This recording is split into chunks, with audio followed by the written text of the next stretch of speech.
গতকাল বৃহস্পতিবার শুরু হলো অমর একুশে বইমেলা ২০২৬। আজ মেলার প্রথম ছুটির দিনে মানুষের সমাগম কেমন হলো তা জানতে সরাসরি যুক্ত হচ্ছি সহকর্মী সাদিয়া ন্যান্সির সঙ্গে। ন্যান্সি, আপনি আছেন অমর একুশে বইমেলার প্রাঙ্গণে। আজ ছুটির দিনে ক্রেতা দর্শনার্থীর সমাগম কেমন দেখছেন? এখন আগে যেমনটি আসলে জানাচ্ছিলাম, আপনি জানেন যে ১১টা নাগাদ আজকের দিনের বইমেলা খুলেছে এবং নতুন বই কিন্তু জমা নেওয়া ইতিমধ্যেই শুরু হয়ে গেছে। অর্থাৎ ১১টা থেকে ১টা পর্যন্ত নতুন বই জমা নেওয়া হবে। তার আগে একটু জানিয়ে রাখি, আপনি জানেন আজকে যেহেতু শুক্রবার ছুটির দিন, স্বাভাবিকভাবে বইমেলার সাধারণ দর্শনার্থীদের উপস্থিতি কিন্তু সকাল থেকেই মোটামুটি আমরা প্রতি বছর দেখতে পাই। তবে এবারের চিত্রটা আমাদের কাছে খানিকটা ভিন্ন মনে হয়েছে, কারণ এবার শিশু প্রহরের যেই আয়োজন, সেই আয়োজন আমরা তেমন কিছু দেখতে পাইনি। প্রতিবার চিত্রাঙ্কন প্রতিযোগিতা থাকে, সিসিমপুরের আয়োজন থাকে, পাপেট শো থাকে। যদিও এবার শুধুমাত্র আপনার চিত্রাঙ্কন প্রতিযোগিতাটা হয়েছে, সেরকমটি আমরা দেখতে পেয়েছি। কিন্তু এই যে সিসিমপুরের যেই এত বড় আয়োজন, সেই আয়োজনটি কিন্তু এবার আমরা দেখতে পাইনি। এবং যথারীতি যেটা হয়েছে, বাচ্চারা অনেকেই হয়তো একরকম প্রত্যাশা নিয়ে এসেছেন যে তারা সিসিমপুরের পর্দায় থাকা চরিত্রগুলোকে আসলে দেখবেন। তারা এসে যখন জানতে পারলো যে আসলে সিসিমপুরের আয়োজন এবার নেই, কাজে অনেকটা কিন্তু হতাশ আমরা তাদের মধ্যে দেখতে পেয়েছি।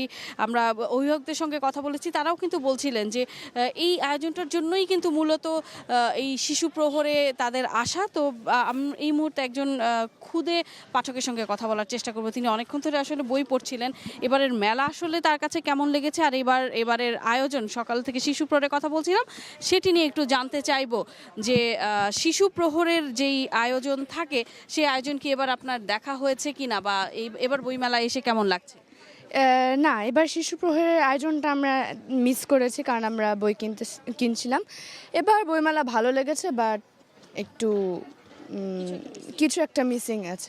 মিসিং বলছিলেন, প্রত্যেকবার তো আমরা দেখি যে শিশু প্রহরে সকালের আয়োজনটা সিসিমপুর অনেক বড় একটা জায়গা জুড়ে থাকে। এবার তো এটা নেই, এটা নিয়ে কি বলবেন? অনেস্টলি আমি এটাতে একটু ডিসঅ্যাপয়েন্টেড ছিলাম, কারণ আমি এক্সপেক্ট করছিলাম যে সিসিমপুরটা থাকবে, আমরা একটু মজা করব। আমি যদিও বড় হয়ে গিয়েছি, কিন্তু তাও আমার এখনও সিজনপুরটা অনেক ভালো লাগে। তো যেহেতু সিজনপুরটা এবার ছিল না, আমি একটু হতাশ হয়েছিলাম। কিন্তু বই থাকলেই হয়েছে, বই ভালো পেলেই হয়েছে। সিসিমপুরের কোন চরিত্রটা বেশি ভালো লাগে, আর পর্দার চরিত্রগুলো যখন একদম কাছ থেকে দেখেন, সেই অনুভূতিটা আসলে কেমন হয়? আমার সিসিমপুরে যখন একদম কাছ থেকে দেখি, তখন কেমন জানি খুব একটা ভালো লাগা মনে হয় যে ওদের তো সবসময় টিভিতে দেখেছি বা বইয়ে পড়েছি, তো যখন কাছ থেকে দেখি তখন মনে হয় ওরা আসলে লাইফে এসেছে। যদিও কস্টিউমের পিছনে মানুষ থাকে, তাও একটা ভালো লাগা কাজ করে। ধন্যবাদ। যেমনটি শুনছিলেন, আসলে শুধু এই খুদে পাঠক না, এমন আরও অনেকের সঙ্গেই কিন্তু আমরা কথা বলেছি। তারা কিন্তু এই যে সকালের যেই আয়োজন, সবচাইতে তাদের কাছে ভালো লাগার এই সিসিমপুরের আয়োজন, যেগুলো তারা আসলে পর্দার যেই চরিত্রগুলো আছে, সেগুলোকে আসলে তারা কাছ থেকে দেখতে পান। সেই আয়োজনটা আসলে না থাকায় কিন্তু অনেক দূর দূরান্ত থেকে যারাই এসেছে, যদিও উপস্থিতি কিছুটা কম, কিন্তু যারা এসেছে তারা কিন্তু বেশিরভাগই এই আক্ষেপটা আসলে তারা প্রকাশ করেছেন।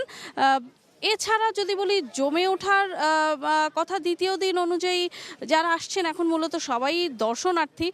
তারা হয়তো প্রথম দিকে এসে দেখে যাচ্ছেন, বইয়ের লিস্ট করে নিয়ে আসছেন, হয়তো দেখছেন, পরবর্তীতে হয়তো তারা আসবেন, কিনবেন। কিন্তু যদি বলি জমজমাটের জায়গাটা এখনও আসলে ছুটির দিন হিসেবে হয়নি। সকালে চিত্রাঙ্কন প্রতিযোগিতা হয়েছে, সেখানে কিছুটা জমজমাট আয়োজন ছিল, তাও অন্যান্য বারের চেয়ে কম।